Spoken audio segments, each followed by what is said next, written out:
Well, thanks so much for being with us today. The new movie Elvis is coming to theaters this week. The film dives into the life of the king of rock and roll, with Austin Butler playing Elvis himself and Tom Hanks as Colonel Tom Parker, Elvis's manager. We've got film critic Lonita Cook in the house. We got a sneak peek of this film. So Lonita, let's go ahead and break it down. I mean, first thing that I noticed, this is a long one. We're basically talking Elvis's whole life from his childhood all the way to the end. Yes, what is this, 159 minutes. Now, I just read a report that there is a 4-hour cut of this movie.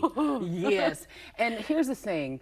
That one seems to have all the juice, right? All the juicy tidbits that we actually don't get about Elvis in this movie. Interesting. What I think this movie is more the Colonel's movie. I agree. I think this is he's treated like Ray Kroc was treated in The Founder, as the visionary for this business that he could take global. And so we see Elvis as the circus.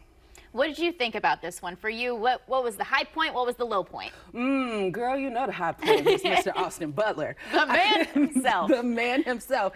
At one point, I was looking at his moves like, did Elvis even do it like that? Right? He's really great in this role. And so that's the highest point. For me, I also enjoyed the treatment of the gays. And so I think we're looking at Elvis not as a viewer, but through his mother's eyes, which I think is beautiful. The wiggle is a big thing. You know, he's known for the hip swoons, right? So the way that we look at that, we're able to giggle. We're able to even judge the women in the audience who are taken aback by just, I cannot believe what I'm seeing. They're overcome. It's a lot to take in. They are overcome. And so those are the things that I enjoyed. How about you? For me, I would say that the acting itself, I thought he was great. I thought Tom Hanks was great in the role. You don't like Tom Hanks and you're not supposed to. So to me, it's like, all right, you did your job right then.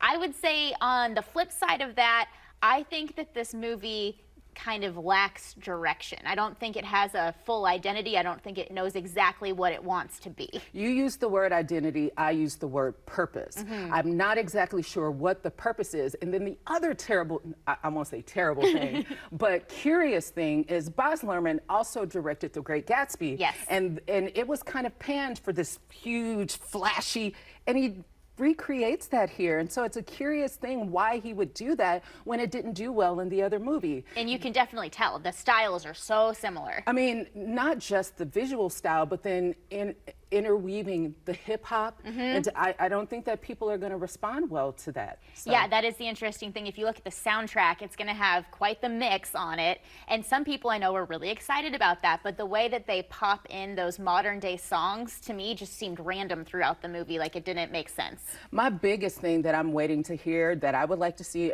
is how people are going to, because this is also a race movie. Elvis was very controversial because he was doing quote unquote black music, right? And so in the past, we've always heard Elvis as kind of stealing black culture, right? This is what it is. But in this movie, he's not treated as if he's mimicking black music, but as if he's possessed by the spirit of blackness. And so I'm like, I can't wait to see what these people have to say about this. Well, right now on Rotten Tomatoes, it's at about 79%. So it's doing pretty well. I think if you're an Elvis fan, you're going to like the movie. Yes. Lonita, thanks for joining us.